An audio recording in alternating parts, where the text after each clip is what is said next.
Life is like a beautiful symphony, and we're the instruments. Instead of rushing to the final note, let's enjoy every moment of the music. Let's let go of always trying to control everything and just go with the flow. It's like we're dancing to the music of life, and it's a dance that's meant to be joyful and free. And you know, this idea of letting go and enjoying life isn't new. Ancient wisdom from different cultures tells us the same thing, that when we stop clinging to outcomes and surrender to the rhythm of life, we find true contentment. It's like the Japanese concept of wabi-sabi, which celebrates the beauty in imperfection and transience. Just like a piece of pottery becomes more beautiful with its cracks and flaws, our lives become richer when we embrace our own imperfections and let go of the need to be perfect. Another lesson comes from mindfulness practices, like meditation. It's about being fully present in each moment, accepting whatever arises without judgment. This practice helps us quiet that constant chatter in our minds and tune into the symphony of existence. Think about children for a moment. They naturally live in the present, fully immersed in whatever they're doing, whether it's building a sandcastle or chasing a butterfly. They're not worried about what happened yesterday or what might happen tomorrow. They're enjoying the music of life right now. We can learn a lot from their innocent way of being. As we grow older, we often get caught up in the busyness of life. We fill our minds with worries, regrets, and plans.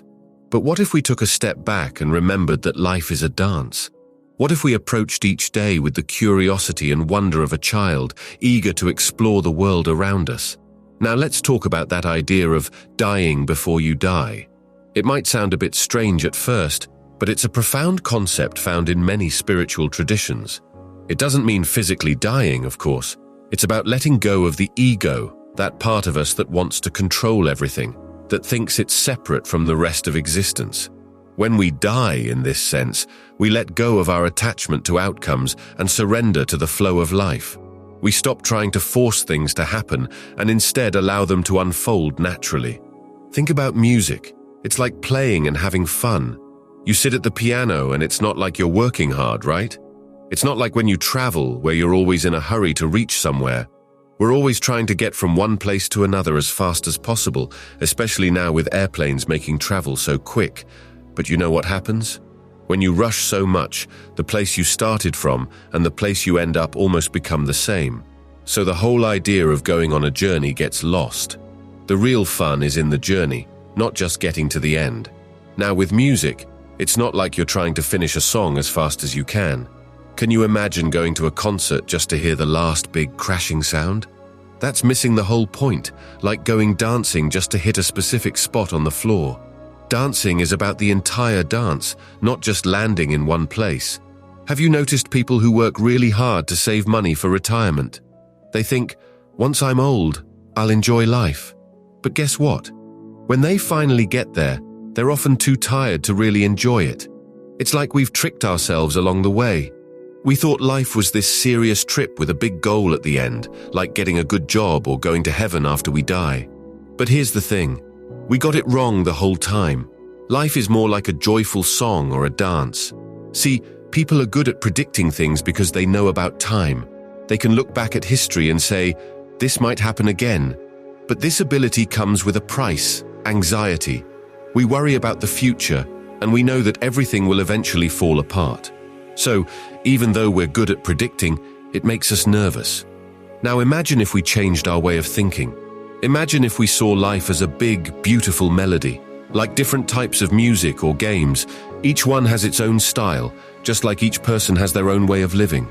And our bodies, they do a lot of things on their own. Our heart beats, we breathe, we digest food.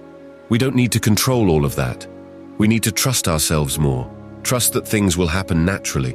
Sure, sometimes things go wrong and we need help. That's okay.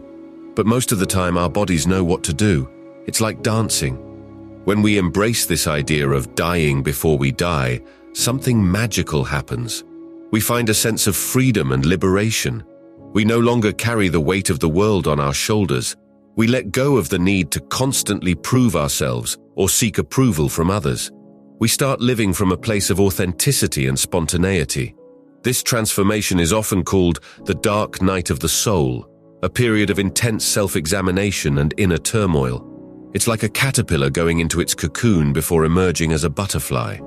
During this dark night, we confront our fears, doubts, and illusions. We question who we really are and what truly matters. But here's the beautiful part. When we come out of the darkness, we experience a rebirth. We emerge as a new version of ourselves, more aligned with our true essence. We tap into a deep well of inner strength and wisdom. We connect with the interconnectedness of all life and realize that we are an integral part of the grand symphony of existence.